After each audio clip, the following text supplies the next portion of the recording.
Good morning, everyone. Thanks so much to all of you for joining us here this morning. A special welcome to those of you here with us during your reunion weekends. For those of you I haven't met, my name is Lauren Noble, and I'm the founder and executive director of the William F. Buckley Jr. Program. The mission of the Buckley Program is to bring intellectual diversity to Yale's campus, and we do this in a number of ways, including lectures, seminars, conferences, and debates throughout the academic year. And we now have over 300 student fellows involved in our program on campus, and last year we hosted nearly 50 events, so we're more active than ever before. And that's, of course, thanks to the generosity of so many people, including a number of people in this room. So thank you very much for your support. And if you haven't yet joined our cause, I hope you'll do so. And you can learn more about us by visiting our website, www.buckleyprogram.com. And so this morning, we're delighted to have a terrific group of both alumni and current students on our panel. I'll start by asking some questions to kick off the discussion, but I really hope you'll participate and ask questions during Q&A. Our only rule for questions is that they must end in a question mark.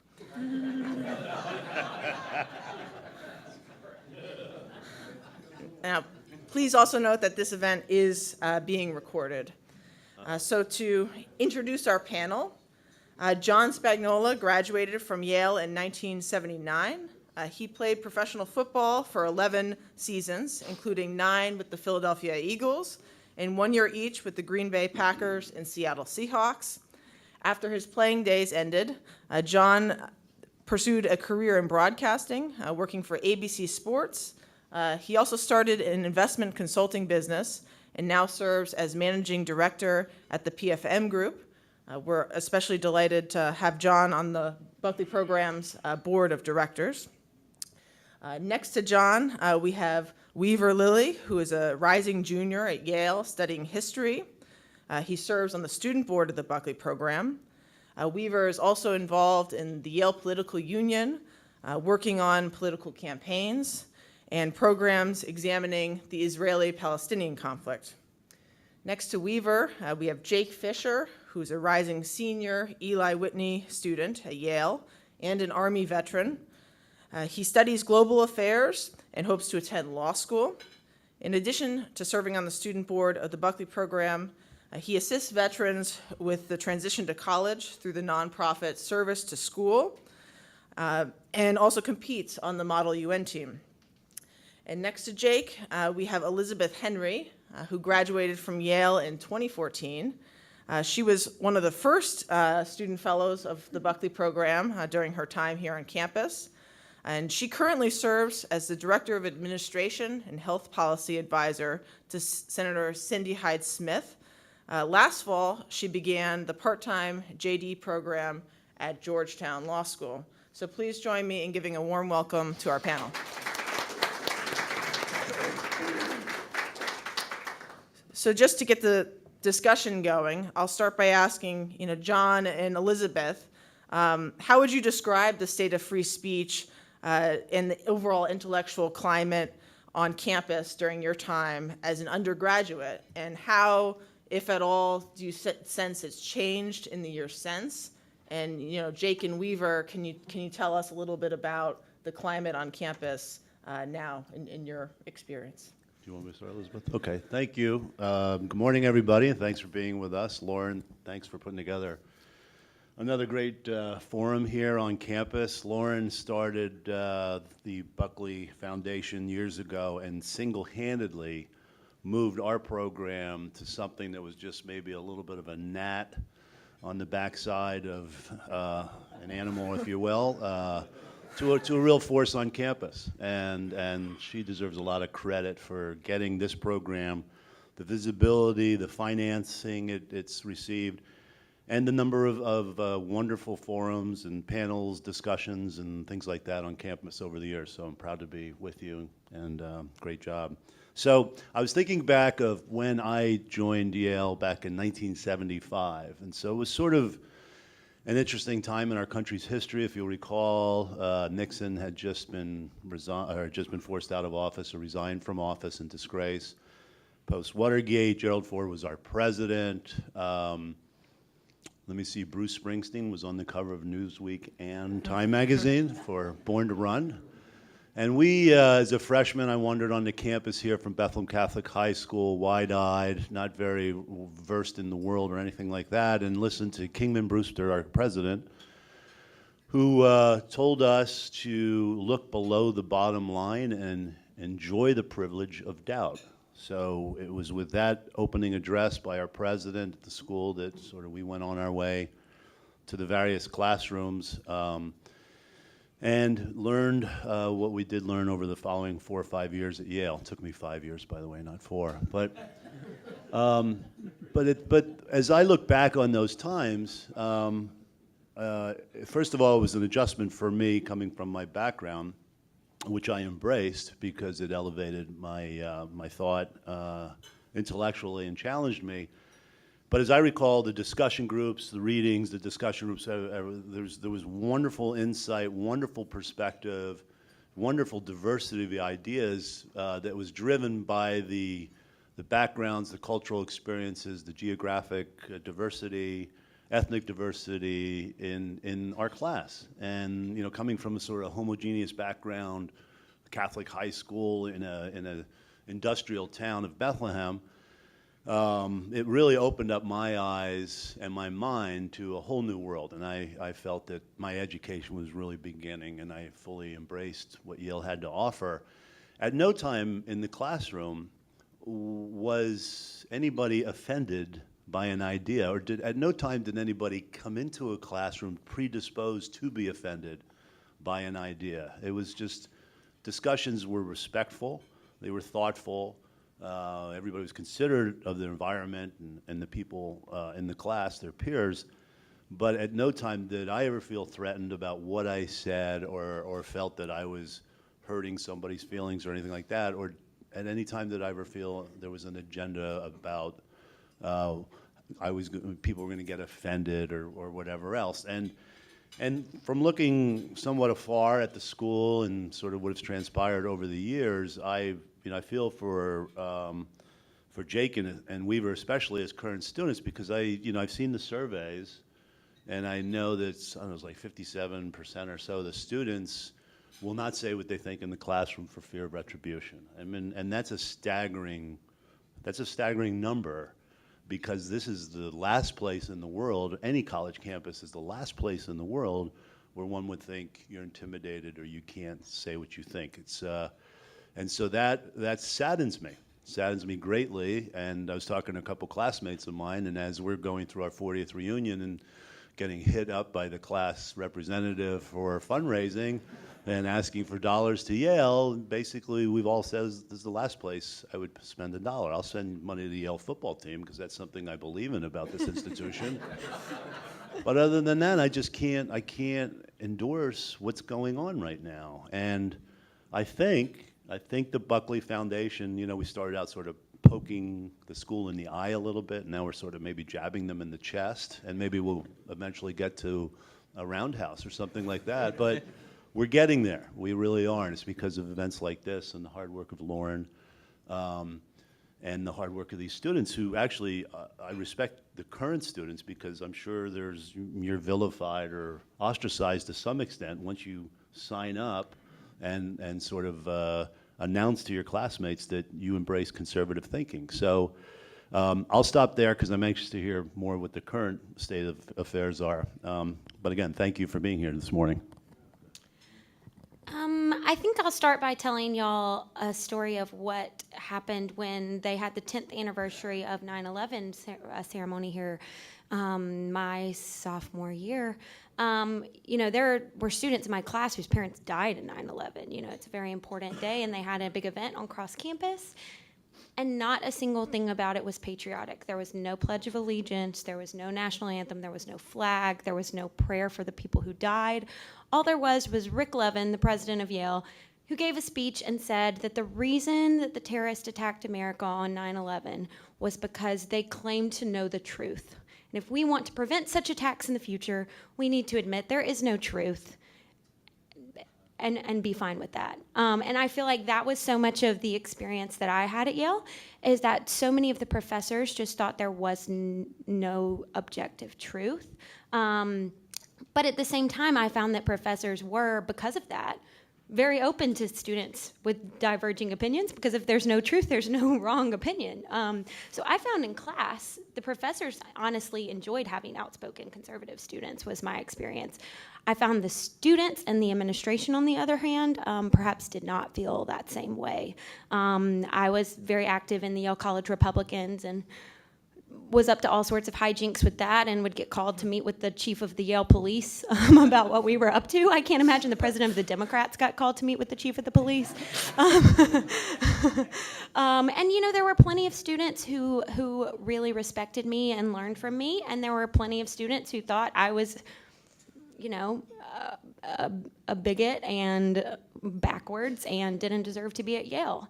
And I think that, as Mr. Spagnola was saying, one of the most beautiful things about Yale is the diversity of its students. I'm from Jackson, Mississippi. I'm Southern Baptist, grew up hearing people talk about National Review at my dinner table, conservative as they come.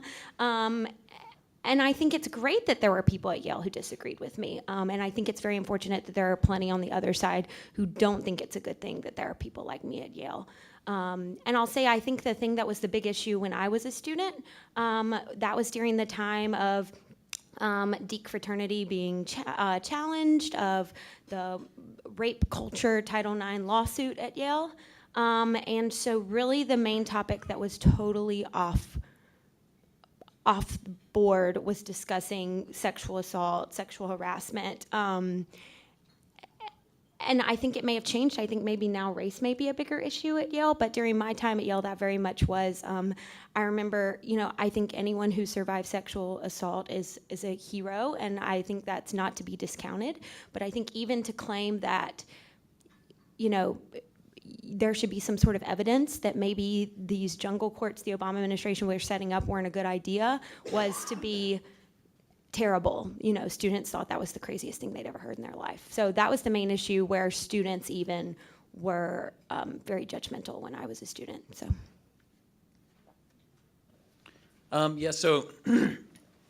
I transferred here in 2017. And I just remember when we went into, they had like a introduction to all the students where President Salovey spoke, and they had a English professor of poetry. I think she read a poem, and then she gave a speech.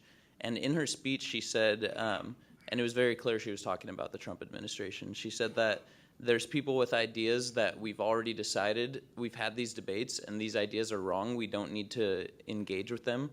And that I just remember being completely struck that at a school like Yale that somebody, a professor no less, would hold that belief.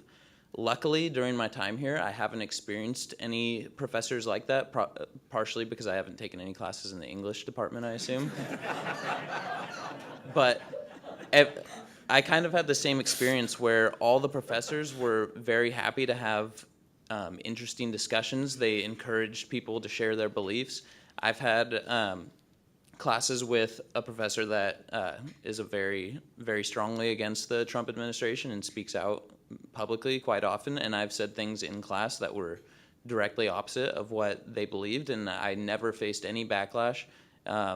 So yeah, I completely agree. I don't think there's an issue with the professors that I've experienced, but just the cultural norms that the students kind of push for and the administration allows to develop, I think are very anti-free speech. There are definitely social costs to speaking out as a conservative, and yeah, I was talking earlier that it's actually a benefit to be a conservative at Yale because your beliefs are challenged so much that you really have to think about every single thing you believe, because if you say it publicly, somebody's going to challenge you, and if you have nothing to back it up, then you kind of come face to face with your beliefs. Whereas if I was a progressive or a liberal, then I may not ever have that experience because things can be said and not actually be challenged at all.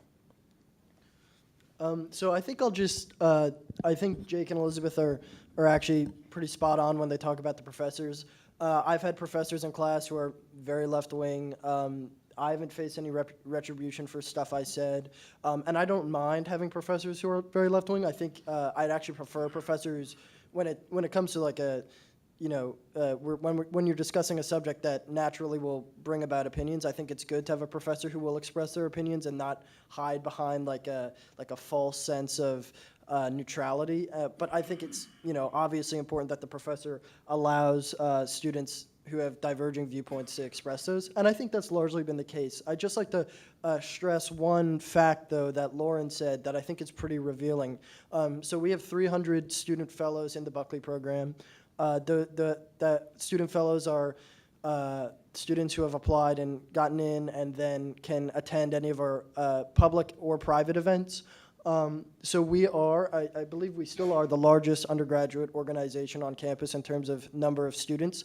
And I think that goes to show that the hostility that, the stats, the stat that John cited, the 57% of students who feel, or I think it's 75%, there's a sheet over there that says that 75% of students surveyed said that they don't think Yale is a welcome place for dyslexic, that's us.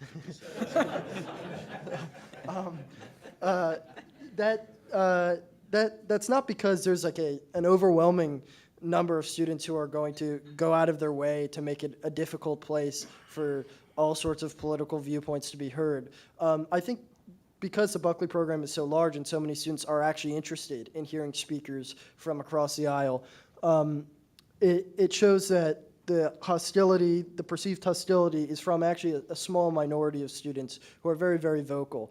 Why do they have the ability to be so vocal, and why are they so successful in what they do? That lets people think, that 75% of, or that leads 75% of Yale undergraduates to believe that Yale is not a welcome place for conservatives. Well, I think it's because they are largely supported by people who are not members of the faculty, but are still employees of Yale. So people in like this administrative class who work separate from students, who don't interact with students at all, who don't interact with any like academic material, or who don't do any scholarly work, and they largely exist to prevent the university from getting sued. That's the reality. So I think that stat's important to recognize, that this is not a place where 75% of students at Yale don't want conservatives to come to Yale. That's not true. 75% of students at Yale believe that the majority of students don't want conservatives to come to Yale, and I think that's a false belief. Now, there is hostility there, but it's because there's such a vocal, small group of students who are able to be so successful in what they do. So my next question is, so for the second year in a row now, there's an independent campaign for the Yale Corporation, and it's focusing not only on issues related to free speech, but kind of what Weaver was starting to talk about with, Yale actually leads the Ivy League in the number of bureaucrats, or I think the number of managers per 1,000 students. It has over 80 versus Harvard has 45. Also talking about issues such as soaring tuition. What do you think is driving these developments, and what do you think alumni should know and do about it? I think Yale is intimidated by those students that he was talking about. I was in Calhoun College, and I think the renaming of Calhoun College is a great example of that. Whether you think Calhoun College should have been named or shouldn't have been renamed, to me, is immaterial. Everyone, regardless, can object to the untransparent way in which it was done. The university announced they weren't going to rename Calhoun, and then some students got mad and they changed their mind. I think that's emblematic of the lack of backbone of the administration these days. And it's, to me, terrifying that they will listen to 19-year-olds who have, taken some strange classes at Yale and gotten some strange ideas in their mind, and then they don't listen to the people like you in this room who are the alumni who not only support the university with their dollars, but also are the reason the university has the reputation it does, is because of its alumni. And so I think it's very important that the alumni step up, because the students clearly are. The students are stepping up and saying what they think, these far left students are. And I think if the alumni don't step up soon and counter that, I think you're going to continue to see this sort of lack of courage on behalf of the administration and kowtowing to these students' demands. Yeah, I think the administration, their main concern is damage control to the reputation of the school. And so that's why whoever's making the most noise is who they're going to listen to. And right now, that is the student activists. And so I think that if alumni would like changes to take effect that will kind of preserve free speech and counter the voices on the left, then they definitely need to be write letters to to President Salve, complain about the things that you take issue with. I think a big issue as conservatives is that when something doesn't go our way, we kind of just accept it, and instead of kind of making the same noise that comes from the left. And that's definitely not productive way for us to actually get our beliefs heard by the administration. Yeah, I mean, I think I'll just repeat very briefly what I said earlier. I think a lot of it is there. You know, Elizabeth mentioned there's been a growth in regulation governing all sorts of student conduct, both at the federal, state, and city levels. This opens the door to a lot of a lot of opportunities to sue the university for money. For all sorts of reasons. The university is very scared of that. There are this managerial class that Lauren just mentioned, a lot of lawyers work for Yale and are ready to prevent this from happening. I've talked to a number of people who've been involved in various aspects of it, and they sort of affirm this belief that I have. And I think that's mostly what it boils down to, but it's also, a public relations concern as well. I don't have much to add, really, other than I'm trying to think what the event was recently that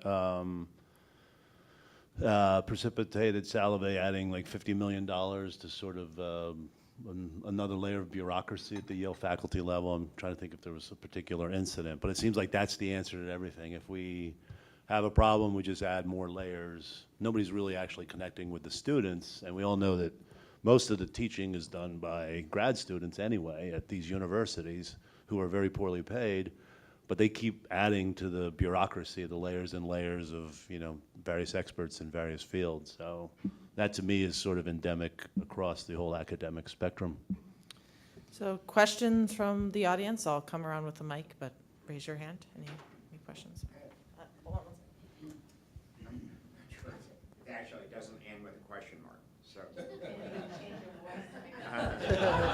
Well, what I was just going to point out, I was really dismayed. I'm at my 50th reunion, and you were talking about the alumni speaking up, but what they did a survey of our class, and actually there are more liberals, more people identify as liberals now, 50 years out, than they did in 1969. And if you don't remember 1969, but it was a very liberal time. And I thought, through years and experience, that liberalism would be leavened, but it isn't. I mean, 80 or 85 or 90% of my class identifies as liberals. And I think maybe, the respondents to the survey, but I think the participation rate was quite high. Anyway, I'm just saying, maybe the university is delivering what the bulk of the alumni are asking for, unfortunately. I think the liberal students here today, I can't put into words what they believe, but what they believe is not the same as what a liberal in the class of 1969 would believe. I mean, these students truly believe that America is a terrible place that needs to apologize for its history, that that students should be free to do whatever they want, however they want, but there should be all this bureaucracy to police them when they do something that those students don't agree with. I mean, the things these students believe, I mean, the violence they have out. I think the great example, I was in Calhoun College, our master, his name was Jonathan Holloway. Jonathan Holloway was I don't know if he was the chair of the African American Studies Department, but was a prominent professor in the African American Studies Department. A wonderful man. I love Dr. J to this day. Unfortunately, he's no longer at Yale. He's gone to Northwestern, but truly, truly a wonderful human being who loved students and wanted what was best for students and was a liberal, definitely a liberal, but was kind and open-hearted liberal and wouldn't have and came very much after I graduated into face-to-face fights with students. There were some protests on campus about race relations, and at one point, Dr. J was standing on the women's table in cross campus addressing the crowd, and the students would not let him speak, were screaming at him that he was racist. This is an African American who grew up in Montgomery, Alabama, and is an African American studies professor, and they're telling him he's racist. And so I think that just is an example of how not just liberal these students are, but so far to the left. And I think that's what the administration's scared of. I mean, look, I fully believe that's one reason Dr. J left Yale. I think that's why he's at Northwestern today, is because not only were the students so horrific to him, but the rest of the administration kowtowed to all their demands. The students were rewarded for treating him that way. That's what troubles me as an alum. To see that the Christakis incident and where was that, in cross campus or wherever, just to see that whoever the students were who attacked him verbally, cursed at him, did whatever they did, they weren't reprimanded. They weren't suspended. They were given awards at graduation. Yeah, they weren't given sensitivity training. They weren't doing all the things you do. And I think if the university just stepped up, and this is a civil place, everybody speaks. Everybody respects everybody who's speaking, period. And once you cross that line, if you drop the hammer on those people, I think you end it pretty quickly at that point. But when you encourage it, as it seems the administration did in the Christakis case, then all we do is sort of shrug our shoulders as alums and say, I'm going to spend my time and energy elsewhere because this place is, it's hopeless. And I wish I wish the university would defend those kinds of positions and not allow that to happen. I think we always refer to, we use liberal to just as a generic term for the left, but I think there's a very clear distinction between liberals and progressives, where liberals kind of operate with the same rules that conservatives do regarding freedom of speech and kind of belief in democracy, whereas progressives they have a lot less faith in democracy and are more willing to lean towards authoritarian measures in order to get, they kind of don't see the value of the systems in place or the institutions in place, and see more that whatever it takes, we will change it to what we believe. And I think that would be a clear distinction, because I know a lot of liberals that are shocked with what's happening. I mean, using the Christakis incident, Professor Christakis is a liberal, but he's also shocked at the kind of progressive, almost authoritarianism by the students today. Oh, they'll eat their own. That's for sure. I just have one theory so Yale, we've talked about how Yale has kowtowed to a lot of the demands that these activists make, and Yale has really been on their side, and Yale has supported them in a lot of ways, and I think that's true. But I think when you look years from now down the road, I don't think these people are going to be any more loyal to Yale than people who have felt that the university conservatives on campus and conservative alumni who are very dissatisfied with the university and don't want to give money to the university. I think those progressive activists are going to be just as dissatisfied, because there's in their minds, and if you look at the way they operate, there's no idea of institutional loyalty. There's no idea of celebrating common heritage and common values and common bonds. I think it's I think it's an important part of their political philosophy. We could get into this more deeply, but I think my theory is that many years from now, the university, even though they've given them so much, we'll get nothing back from them in terms of donations and alumni participation and stuff like that, because, you know, the university should realize this is not a loyal group of people. They're always, you know, on the warpath looking to tear down whatever, you know, right in front of them. Now, I could be totally wrong. Maybe they'll love the university 50 years from now. This is on camera, so we could test it when I'm back at my reunion. So I have a two-part question. One, and I'm not sure if you know the answer, maybe Lauren, but are there any faculty, or you say you're 300 members, I think, of student body in the Buckley program currently. Are there any faculty or administration members that get involved or, you know, want to get involved? Do you perceive that? And then secondly, I was really struck by what you said about being a better conservative because you really had to, you know, self-challenge and be prepared. Are there any, do you have examples of faculty members where you see they're making better liberals or better progressives because they're brave enough or just principled enough or even have the views to make counter-arguments? Does that happen, that process?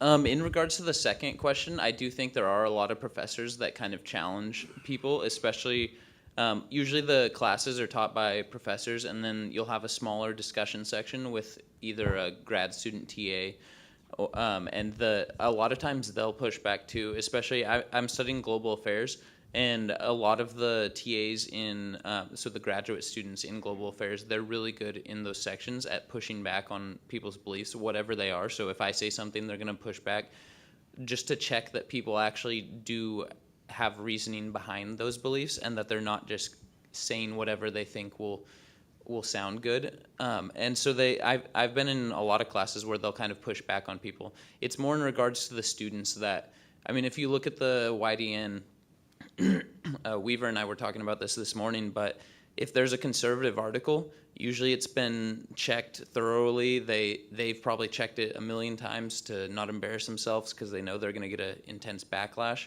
And then you'll see some of the kind of more progressive articles, and it just seems like they just kind of wrote it in 30 minutes and then published it without anybody questioning in it. And so I think it's more the student social pushback that you get that really challenges me. And in class, I do feel it's somewhat even.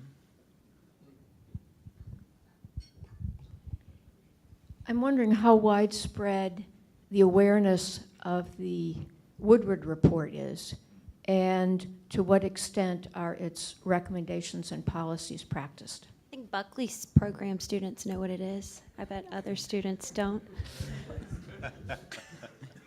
Yeah, I mean, like, we hand it out at certain events, and I think the students in the program generally have an idea of what it's about. And often in university emails, it'll be cited as like a footnote, just, you know, just to throw it in there, maybe as lip service, maybe because they actually believe in it. Not quite sure. You can make those judgments for yourself. But I think among the general student body, it's not well known. I don't think many people know what it is. I think the university could do a much better job than just like leaving it in the footnotes of emails and actually like handing it out, maybe like over the summer, like to incoming freshmen in like orientation as some sort of required thing. There are all sorts of strange orientation programs, or at least were when I was at Yale. Why can't there be at least one about like being nice to each other in class? Like, I think that'd be good. I have a quick comment and then a question. Since this is the Buckley program, I think that it would be timely to remind ourselves of something. You talked about the difference between liberals and progressives, how progressives are much more intolerant, they lean more towards authoritarianism. And they're trying to do what Bill used to call immanentize the eschaton. In other words, bring about heaven on earth by any and all means necessary. Whereas, of course, the conservative mind is a lot more cautious, harbors fewer illusions about human nature and the human condition.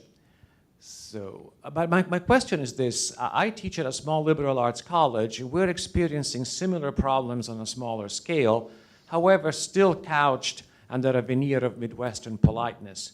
But my impression is that liberal arts colleges, whether small or large, obscure or prestigious, start out with some noble ideals about open discussion, the free exchange of ideas, and so on and so forth. But then as we add layers of administration, and we have the same problem, we lose track of our mission.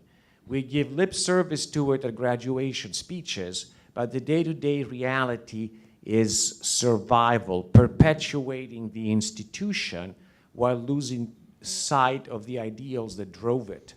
And I know this is a very subjective question, but presidents of Yale give noble speeches at graduation and at the freshman address, but do you get the impression that on a day-to-day basis, the goal is the perpetuation of the institution as opposed to the perpetuation of its ideals?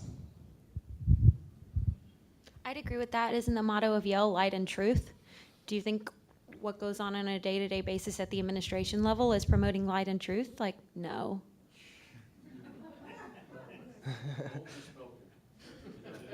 I do think one of the, so last year there was an incident where a graduate student was sleeping on the couch in a common room, and she was African American, and then a white graduate student called the police on her, and there was a large incident. And the end result was that they recommended implicit bias training for all graduate students. And I don't know if you guys are familiar with implicit bias, but it's actually it was something that a lot of people jumped on board when there was a few papers supporting it, but then they quickly realized there was no connection between implicit bias and actual discrimination. And it's been fairly discredited. And so I just thought that as a social scientist, or as a social psychology professor, that if anybody was well equipped to realize that implicit awareness tests are not very valid, then it would be President Salve. But he was the one recommending that we do this. And so to me, and maybe I'm wrong, maybe they'll find out that these are, because he definitely knows things about psychology that I don't. But if that's something that's not valid and they're recommending it, then it's clearly just kind of a public perception goal rather than actually, if they truly believe there is an issue, actually combating it. So that's why I kind of agree with your assessment that there is kind of an idea to preserve the institution, but not the ideals behind the institution. No, yeah, I think that's spot on. It seems, just a very brief comment, it seems like the university is playing a game of day-to-day survival with a lot of these, when it comes to a lot of these incidents, and not, thinking big picture. It just seems like very, it's like on one foot about to be pushed over, and they just have to keep throwing Band-Aids on a problem when not realizing that there's a larger mission here. I'm encouraged somewhat when I hear the current students. Weaver and Jake at least described that the classroom is not as hostile as maybe I had envisioned it from the surveys I've read and some of the reporting and things like that. But I do agree with the gentleman's question and the premise behind that question about the preservation of the institution instead of the ideals. I mean, we learn things like implicit bias training and that sort of stuff, cultural appropriation. I mean, there's sort of buzzwords that you hear that are part of the campus dialogue right now, and it's kind of embedded in the faculty and the students. And it seems to me that, at least from my standpoint, going back 40 years or so, clearly the campus is all turned in the 60s with the Vietnam War and everything else. And it seems like in the ensuing half century or so, most universities in this country, pretty much run by a liberal orthodoxy. And so it seems that when you have 300 students here, they're at least sort of an anchor, if you will, against the stormy seas. It's refreshing to me to at least know that there's a little bit of pushback occurring finally, and maybe these in our wishful thinking we'll get to some kind of equilibrium in the next half century. Who knows? But I also think all of this is why it's so important to have conservative students at Yale. I think so often people that I know back home say, "Why would you go there? If it's so liberal, why would you go there?" And I think that's the exact wrong response. I think while institutions like Hillsdale are great places, I think it is even more so important than creating safe spaces for conservatives that conservatives invade liberal safe spaces. And I think that the more there are conservative students here who are willing to say what they think, who are willing to write op-eds in the Yale Daily News when they know they'll get trashed on, that is what's important to me. And I think to all of you, don't see this as me telling you not to send your children and grandchildren to Yale. Send all of your children and grandchildren to Yale.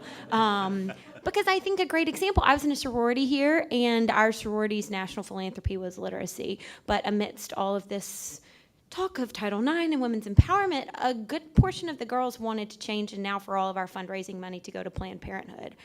And had it not been for me and maybe one or two other girls in the sorority being like, no, we will drop out if that's what happens, they would have done it. And so I think that that's why it's so important that there are conservative students here.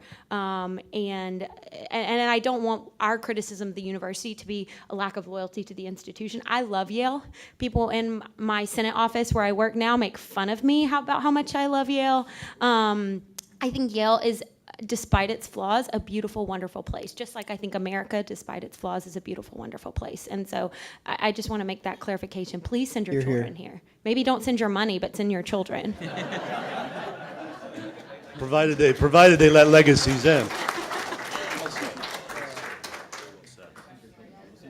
Well, it seems that one of the issues that is paramount in the discussions that I've attended over this weekend is not only the feeling amongst the students of this chill of authoritarianism, but the recognition amongst the alumni that something's not right.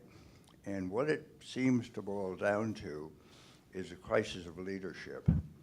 And the question I have is, how do the alumni and the students, and perhaps some of the faculty, engineer either a survey or some means of identifying the leadership crisis in very clear terms so that it becomes pretty obvious what the next step needs to be. And I say that in the context of what's happening with some of the great liberal institutions that we've read about recently in the Wall Street Journal, for example, such as Bard College, which has been mentioned in these seminars that I've attended, also the University of Chicago, where true liberals run the institutions, and I mean liberals with a capital L and a small l. These are people who are intellectually free and do not harbor these, shall I say, this bigotry, which is a blind loathing for something that they don't want to understand, but is so fundamental to the American experience in our country. The notion that leadership and good management is sort of passé has struck me as profoundly serious. And people need to make this known and find a means of expressing a possible solution or force the hand of the administration to find somebody who is a capable leader, regardless of his political stripe. But I'm amazed that the liberals seem to be in the lead on this issue in making college a habitable place.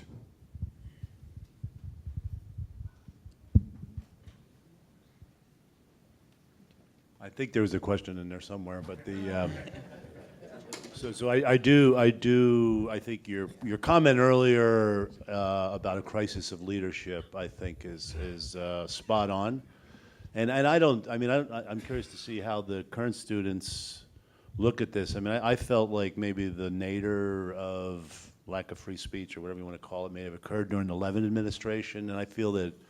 And Lauren, maybe you can help me on this. Maybe Salve has been a little bit more tolerant, at least to the Buckley Foundation. It seems like we're not exactly embraced, but at the other hand, the university has not made it difficult for Buckley Foundation to run our programs on campus and give us access to campus police and stuff like that. So it seems to me like at least the university may be turning to some extent, but I think you two would be more informed on that issue than I. I think across the ideological spectrum, people agree there's a lack of leadership at Yale right now. There's been a good kind of series in the Yale Daily News recently about how, and yes, I still read the Yale Daily News, about how students are not just students, but alumni, and especially alumni giving is incredibly down in recent years. So I think there's widespread belief of that. I'd recommend y'all find those articles on the YDN. They're really good. you can read about some of those issues in this letter here. You know, the like alumni giving rate, even some of the faculty are, you know, expressing concerns about being paid 13% less than peer institutions. So, you know, I think if you want to help elect an independent candidate for the Board of Trustees, you can, you know, sign over here and encourage your classmates to do the same. So. Yeah, I'll just add, Elizabeth mentioned earlier how President Levin said there is no objective truth at that commemoration speech.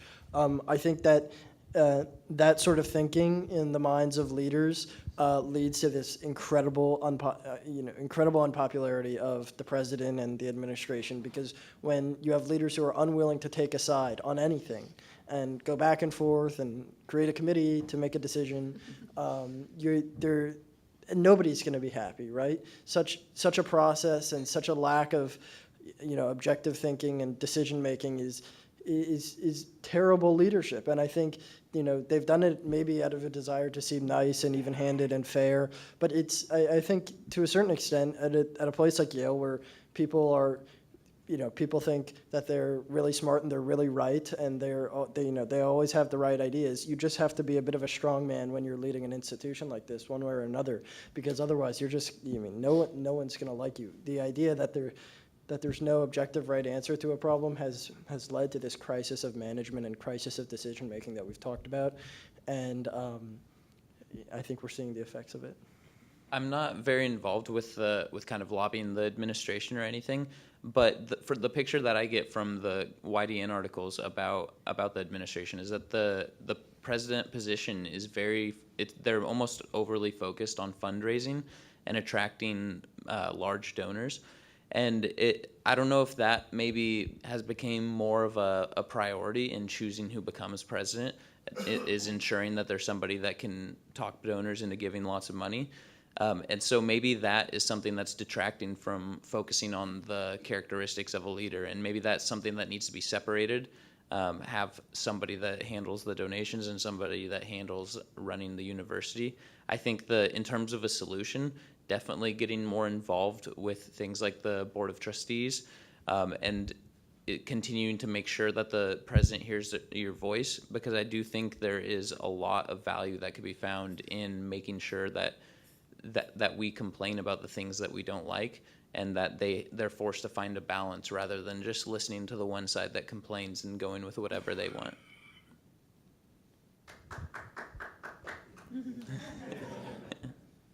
Some of the panel members mentioned something about the fear of being sued by several administrative members and so on. Is there any observation or perception that anyone has about the role of the Yale Law School and its influence in this whole process as to where the legal position of the university should be and what direction it should go in? I answer the question because, frankly, I'm one of the older graduates, and my perception is, if anything, what you've said about the General University is several factors higher at the Yale Law School.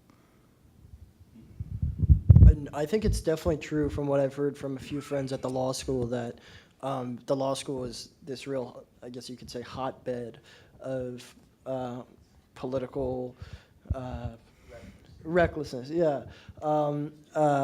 Especially, last fall during the Supreme Court Kavanaugh confirmation hearings, there was a lot going on there. It's a far more hostile environment than Yale College.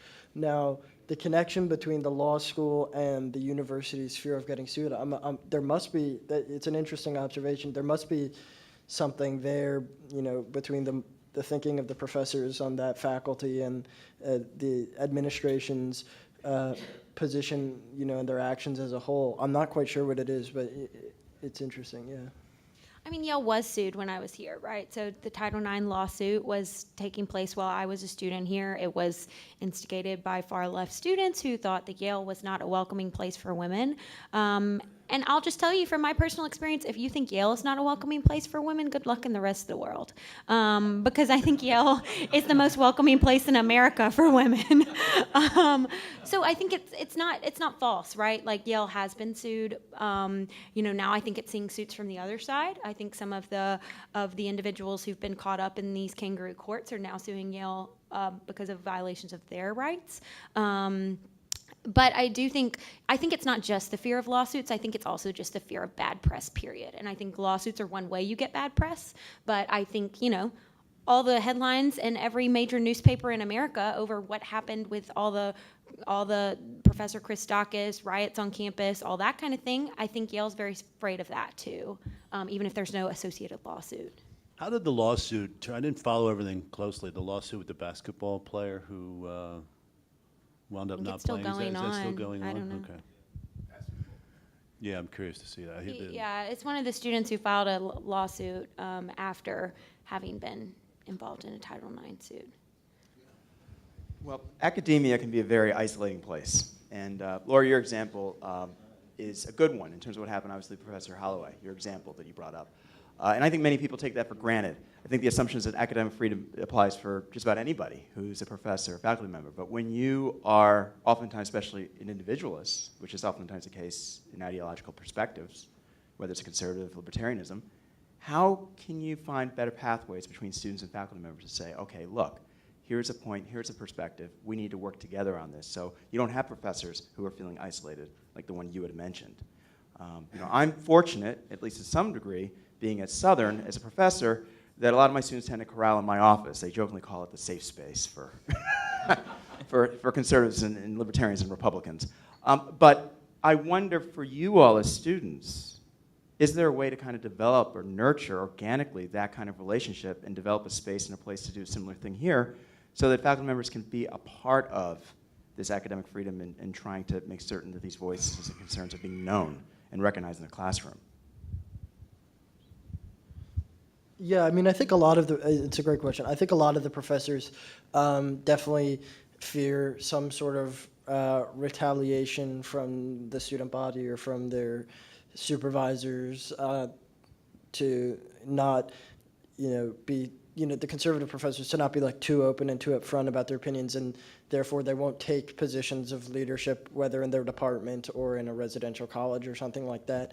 And I think a lot of why that's happened is because, I mean, we sound, maybe we're starting to sound like a broken record, but I think the growth in supervision and bureaucracy governing student and faculty conduct and behavior has, really turned the screws on professors and muted them in a certain way, and thus prevented free exchange of ideas, at office hours or stuff like that. And professors no longer feel like that they're just at the university to do scholarly research and teach, but that there's this third party governing, every action, even those with tenure. There's a few who might not feel that way, but I think it's a reason. It's a plausible theory as to why this warm environment between students and professors isn't really prevalent anymore. Is there any openly conservative professor at Yale right now? I think the only close to maybe one when I was here was Professor Donald Kagan, who retired and was ancient. Is there any? Who's on our board, by the way? Yeah. Charlie Hill. We'll find one. We'll look around and see if we can find one. Charlie Yes, Hill. Charlie Hill. Yeah. Okay. There are some. It's definitely not the majority. I think there was a survey recently that 97% of donations by Yale professors went to the Democratic Party, and only I think 3%. Well, yeah, 3% went to Republicans, which that could be thrown off by it being President Trump running. But I think that probably isn't that far off from what it would be in kind of a normal year. So we have time for one more question. Well, maybe not mine. It may be for Lauren. I would like to know what the Buckley Foundation or the Buckley program is doing at Yale. I mean, when I was here there wasn't one, but there was a conservative union, and people invited speakers, and there were protests and lots of. So, could somebody sort of tell me what you're actually doing on campus? I mean, I enjoy this conversation, but So I'll say many of those things you're talking about, the Yale Political Union doesn't do anymore, really. I mean, the Yale Political Union has kind of, I mean, at least when I was here, kind of pathetic speakers, and the action in the Yale Political Union is much more at the level of the parties now. The actual union itself isn't quite as active as it used to be. Right, but does the Buckley program And so the invite Buckley program speakers, or- invites all sorts of speakers. I mean, you name a high-profile Republican or conservative, and it's very likely the Buckley program has had them. I mean, when I was here, the Buckley program had everyone from Rick Santorum to Ann Coulter to Mike Huckabee to George Will to. What kind of venues do you get the speakers at here on campus, and is there any objective? Have there been these kind of movements that stop them from coming? Oh, I mean, the great example was a few years ago. The Buckley program has an annual conference in November. I would highly encourage all of you to come. I've actually been to all of them ever since they started, and they're wonderful, so y'all should come. It's in November. And a couple years ago, amidst all of what we've been talking about with Professor Christakis, there were sufficient student protesters who showed up that we had to be escorted out by Yale police. There were students spitting on people who were here for the Buckley program. So because of that, the Buckley program no longer holds its conference on campus. It's now held at a hotel where there can be better security.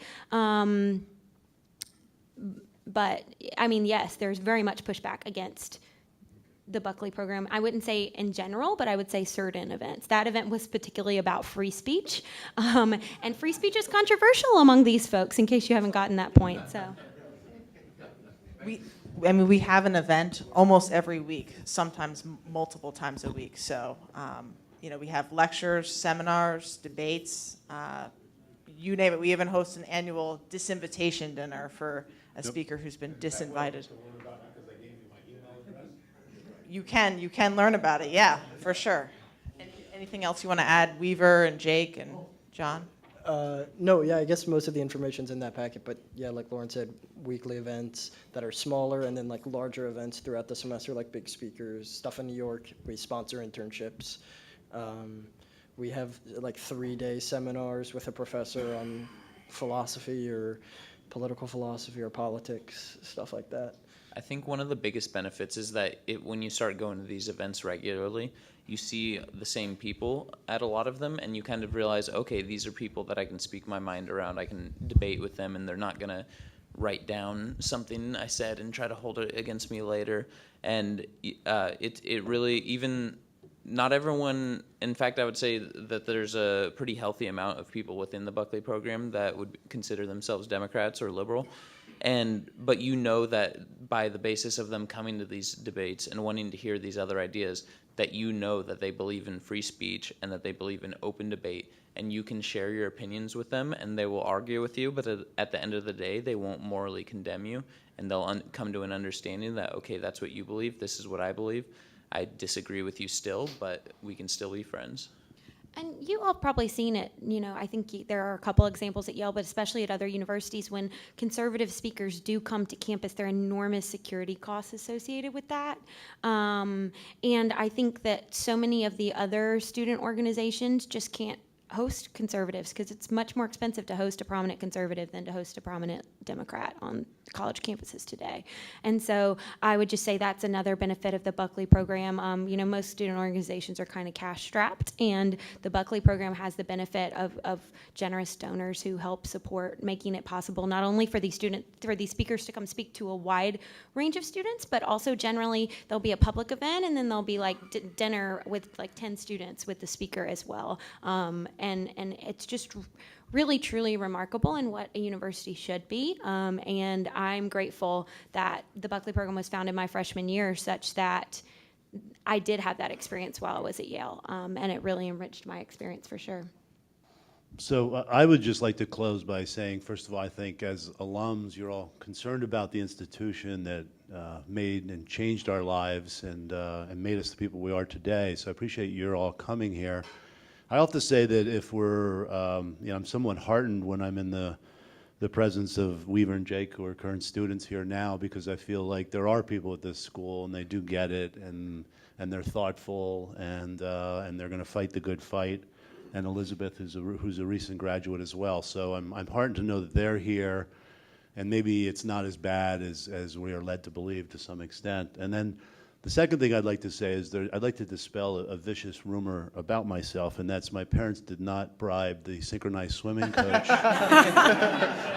for me to get into school. So I'd like to go on record that that was not the case. But anyway, thanks for having us here.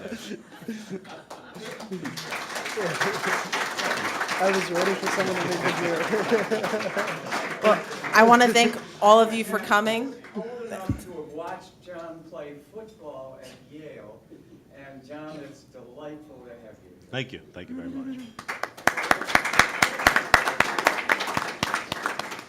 Well, I want to just close by thanking all of you for coming, thanking our panel for being here with us this morning. If you're interested in finding out more about the Buckley program, there's some handouts over there. Again, you can visit our website, buckleyprogram.com. You can find out more about the independent campaign for trustee and help with that. Spread the word to your classmates. But again, none of the efforts of the Buckley program happen on campus without the support of people like you. So I hope we can count on your continued support. Thank you so much.